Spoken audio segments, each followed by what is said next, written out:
Welcome to the Captain's Log with me, Captain Christina Zamora from blogtrek.net. The Captain's Log is a podcast where I document my day and style it like a Star Trek episode. If you enjoyed the podcast, check out blogtrek.net where I have pictures, stories, and more. Hope you like this subspace transmission. Captain's Log, Stardate 07182021, Part 2. Like any officer surveying an unfamiliar area, I took out my tricorder, my cell phone, and began scanning the area. Pulled out a map. Having mapped out an area where Officer Michelle's shuttlecraft crashed and where her remains were located, I set out to try and see if it was logistically possible for my former officer to have gone where she was in the dark, barefoot, on a cold, rainy night. As I set out to retrace her steps, I came to this rather narrow bridge crossing with a guardrail only on the right side. The grate-like floor only of the bridge probably provided good grip, but it couldn't have been comfortable to come across. Once I crossed the bridge, I came across a wide spectrum force field, a lightly barbed fencing. The force field itself was not impassable. I managed to leverage myself over it by using square holes in the fencing to place my feet and heave my body near the corner where there was a sign. Though technically feasible given that I managed to get past the force field, I still have my doubts as to Michelle's ability to do this given her circumstances. Just past the fencing is an open field. I decided to head towards what I assumed would be the most direct path to where Michelle was found. Surrounding the perimeter of the clearing is more lightly barbed fencing. The fence itself didn't have much anywhere to leverage myself onto.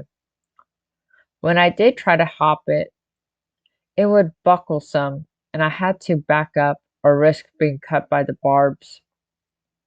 I did manage to find a short tree nearby and swung down a branch. Then I was stuck having to push through some extremely thick brush, some of it so thick as to be functionally impassable. As I started to make my way towards where the end of the road was, I wanted someone to be on the phone with me in case something happened. I sent out a subspace transmission to my sister, but didn't get a response. I then decided to hail Regent Greg. He hasn't talked much with me anymore, but his voice is comforting, and he's usually easygoing.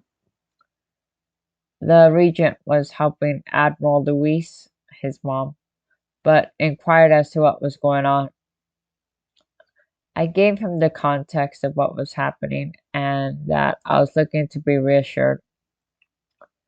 He stayed on the phone for a few minutes, then said he had to go. I didn't really want him to go. I told him, "You know, I don't really have anyone else to talk to. You barely talk to me, and yet I'm reaching out to you. Can you stay on longer?" Greg says, "I really do have to help my mom now, but keep me posted, okay?"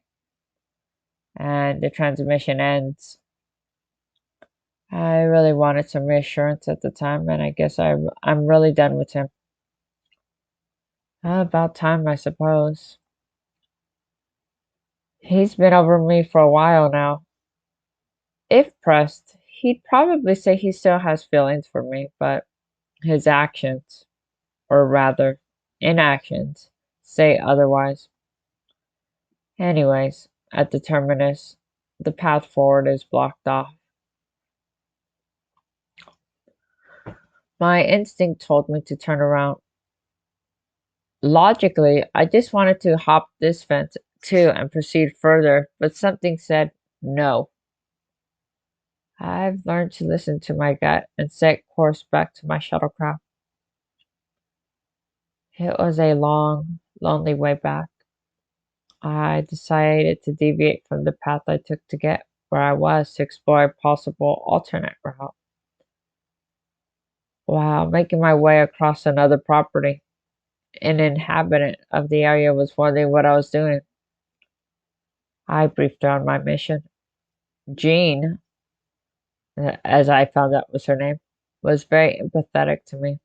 Even me, even helping me cross her property via a much more accessible route. She spoke about losing her husband to suicide and also wondered what he was thinking the last night he passed. Jean also recalled the search and rescue teams that came through the area. The local even helped me locate a more efficient route to my shuttlecraft and indicated that there was a possible path that didn't require crossing of the wide spectrum force field. Upon further conversation, Jean also told me that many shuttlecraft end up crash landing in the Bowman expanse because of the lighting and how abrupt the road gets. Guess several shuttlecraft have had to be hauled off via tractor beam from the area.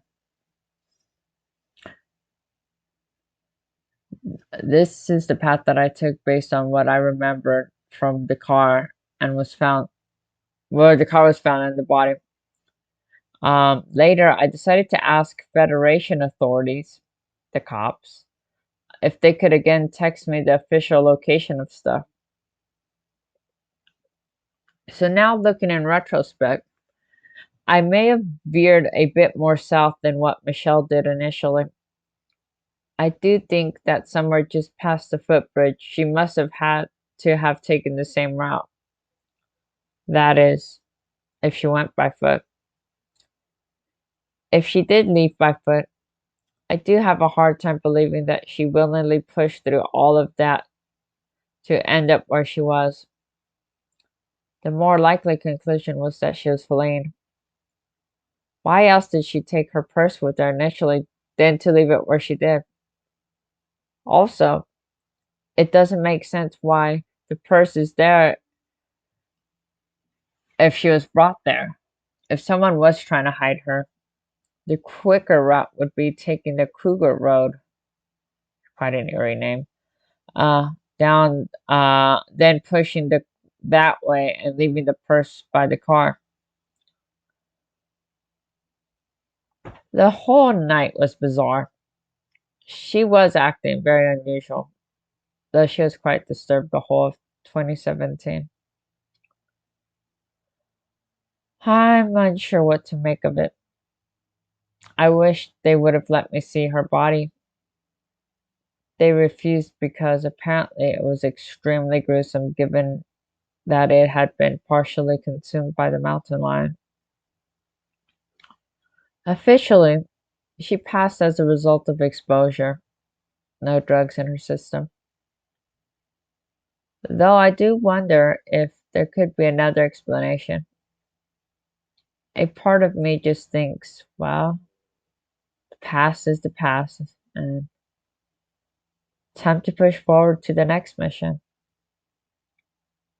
Another part of me wants vengeance if someone did do this. Plus, anyone that knows me knows I get obsessive about wanting to know the truth. But in this instance, the truth may not ever be known. Thank you for joining me here on the Captain's Log. There's more pictures and stuff on blogtrek.net. Hope you have a great day, Captains.